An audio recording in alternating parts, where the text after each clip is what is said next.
Hello friends, வாங்க இன்றைக்கி வாழைத்தண்டில் soup செய்யலாம் எப்படின்னு பார்க்கலாம் வாங்க. வாழவிக்கும் வாழைத்தண்டு சூப்பு. அதுக்கு தேவையான பொருட்கள்: வாழைத்தண்டு எடுத்துக்கோங்க. வாழைத்தண்டு தோல் சீவிட்டு ரவுண்டாக கட் பண்ணிக்கோங்க.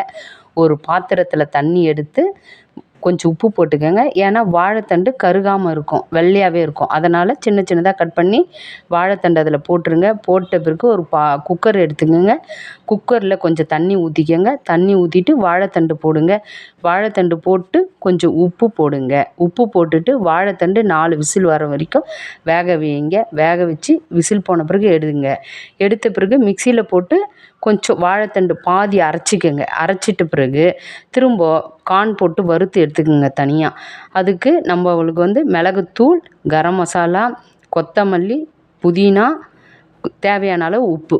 முதல்ல எண்ணெய் ஊற்றி நம்ம அரைச்சி வச்சுருக்கோம் இல்லைங்களா, அந்த வாழைத்தண்டு ஊற்றுங்க. வாழைத்தண்டு ஊற்றிட்டு கொத்தமல்லி, புதினா போடுங்க.